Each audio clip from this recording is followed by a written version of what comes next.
चलिए अब हम आपको स्कूल्स मैम के साथ दिखाते हैं। इतना सुंदर स्कूल, इतने शानदार पार्क हैं, इतनी अच्छी चीज़ें हैं।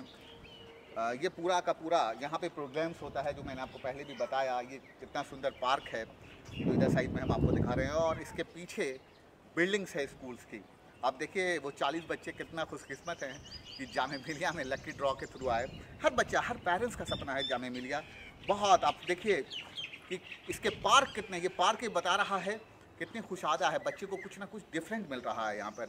ये पूरा कैंपस आप देखिए कितना सजा हुआ है, प्रोग्राम्स चीज़ें हो रही हैं। ये पूरा कैंपस बच्चों के लिए ही बनाया गया है। इधर साइड में चीज़ें हैं, आप देखिए। मैं चाहूँगा आर्ट एंड क्राफ्ट थोड़ा दिखाया जाए। इधर साइड में आप आइए, बच्चों का आर्ट एंड क्राफ्ट, ये बच्चों के लिए सारी चीज़ें सजाई गई हैं। इधर साइड में मैं कहूँगा कि आप इधर ज़रूर दिखाते चलिए ये सारी चीज़ें एक लेवल से। हाँ, और मैं चाहूँगा कि इस तरह से आप चलते चलिए पूरे कैंपस में, तो लोग ज़्यादा उस चीज़ों को देख पाएंगे। ये इधर का पार्क मैं चाहूँगा कि अच्छे तरीके से सारी चीज़ें दिखाते चलें आप। ये जो हमारा एरिया है जामिया का, इतना कंजेस्टेड हो गया है कि यहाँ बच्चों के खेलने की जगह नहीं मिलती है। अच्छा। तो बच्चे जब आते हैं तो मैं सर चेयरमैन साहब से प्लीज़ रिक्वेस्ट करूँगा, सर आप भी हमें ज्वाइन कर लीजिए। सर आप हम लोगों के लिए हमेशा, यहाँ हमारे साथ सर चेयरमैन जामिया मिलिया भी साथ में हैं, जो पूरे कैंपस हम लोग देख रहे हैं। क्योंकि हमारा कोशिश ये है कि लोगों को बता सके कि जामिया डिफरेंट है। आप अगर एक अपॉर्चुनिटीज़ लेकर आते हैं, उन बच्चों के सपने यहाँ पूरे हो रहे हैं। क्योंकि जामिया स्कूल्स के बाद फिर बच्चे कॉलेजेस में जाते हैं या चीज़ें देखते हैं। या आप अंदाज़ा लगाइए, मुशीर फातिमा प्ले स्कूल है जहाँ बच्चे पढ़ रहे हैं, और कितना स्टैंडर्ड का स्कूल है, कितनी फैसिलिटीज़ हैं स्कूल की। और सर जो हैं हमारे पीछे हैं, मैं चाहूँगा कि सर जामिया के लिए जीते हैं। मैं हमेशा कहता हूँ लोगों से, क्योंकि सर इसी कैंपस में रहते हैं। सर का बड़ा नाम है, क्योंकि पूरे डिपार्टमेंट, कोई ऐसा डिपार्टमेंट नहीं है जामिया मिलिया में जो मुजफ्फर हुसैन साहब को नहीं जानता हो। लोगों को अपॉर्चुनिटीज़, क्योंकि पत्रकारों के साथ बड़ा फ्रेंडली रहे हैं मुजफ्फर साहब, और लोगों से की सीखने के लिए, और सोशल वर्क भी बहुत अच्छा है सर का। सर आपने मुझे भी बहुत कीमती वक्त दिया है 2 मिनट का, और आपका बहुत बहुत शुक्रिया। आप पूरे स्कूल की जिम्मेदारी मैं कहूँ तो आप ही के पास है। मैं चाहता हूँ कि पेरेंट्स जिनका हुआ है, आप कुछ कहना अगर चाहें, जिन बच्चे, जो नए बच्चे आ रहे हैं हमारे कैंपस के अंदर।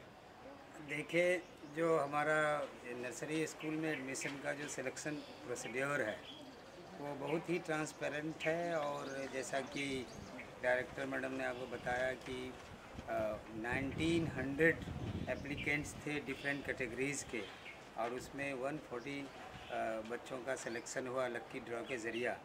और जब ड्रॉ का इवेंट कंडक्ट होता है तो उस टाइम आप देखिए कि जितनी ट्रांसपेरेंसी होती है और जितने मतलब बिल्कुल फुल प्रूफ ढंग से ये इवेंट कंडक्ट होता है, तो मैं समझता हूँ कि इस सिलेक्शन प्रोसीड्योर के ज़रिए जो बच्चे आते हैं, वाकई चूँकि ड्रॉ है, लॉटरी सिस्टम के ज़रिए इनका सिलेक्शन होता है, तो इसमें डिफरेंट सोशियो इकोनॉमिक बैकग्राउंड के बच्चे आते हैं।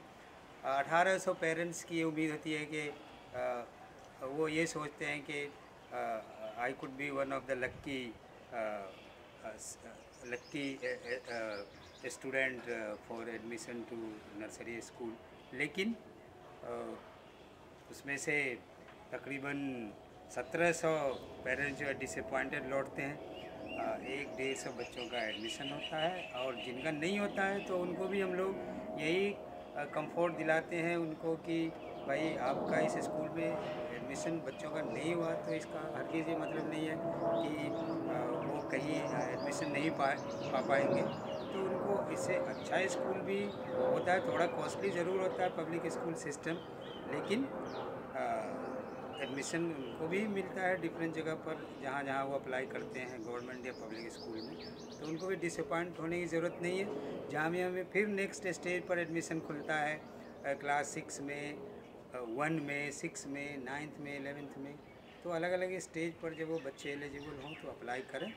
और जामिया में तो जो बेस्ट स्टफ होता है वो आता है यहाँ पर। सर ने बहुत अच्छी बात बोली, और नाराज़ होने की कोई बात नहीं है या फिर कॉन्फिडेंस को लूज़ करने की कोई बात है। देखिए मौका है, क्योंकि जामिया मिलिया में यहाँ तो कम सर है 1900 के आसपास, कॉलेजेस में 10-10 हज़ार आते हैं और उन्हें 100-150 लोगों को जगह मिलती है। इसीलिए मैं कहता हूँ पेरेंट्स को कि हिंदुस्तान का यह वर्ड है, हर का सपना है कि वो यहाँ आए। मुजफ्फर साहब के बारे में बताता चलूँ कि मुजफ्फर साहब जब भी हम लोगों से मिलते हैं तो उनका एक सपना है कि ज़्यादा से ज़्यादा लोग पढ़ें, ज़्यादा से ज़्यादा गरीब बच्चों को आगे लाया जाए, क्योंकि जब भी हमसे सर से बात होती रहती है तो गरीब बच्चों के लिए बड़ा चिंतित है। और हम लोग भी सर के साथ मिलकर काम भी करते हैं पुलिस पब्लिक लाइब्रेरी के लिए। सर की बहुत मदद रहती है पुलिस पब्लिक लाइब्रेरी को, और मैंने सर से पर्सनली कह भी रखा है कि सर इंट्रेंस एग्ज़ाम चीज़ें हैं, क्योंकि कमिश्नर्स ऑफ पुलिस के अंडर में सारी चीज़ें हो रही हैं, पुलिस डिपार्टमेंट, शिखर, ये सारे लोग मिलकर करा रहे हैं। सर की बहुत मदद रहती है, क्योंकि सर के मदद के बिना हम लोग कुछ नहीं कर सकते। सर उन बच्चों को भी खुलकर अपॉर्चुनिटीज़ दे रहे हैं जो कुछ करना चाहते हैं, क्योंकि हमारे पास सर की और मैडम की इंटरव्यूज़ करने के बाद कई लोगों का फ़ोन किया, कई दर्शकों ने मुझे फ़ोन किया और ये कहा कि लगातार आप इंटरव्यूज़ हर सेक्शन पर करते रहिए। मैंने सर को फ़ोन किया, मैडम को फ़ोन किया, और मैम ने बहुत कीमती वक्त हमें दिया है। मैडम और सर, आप दोनों का बहुत बहुत शुक्रिया सर कि आपने मुझे बहुत कीमती वक्त दिया। Thank you so much sir for joining us. Thank you so much.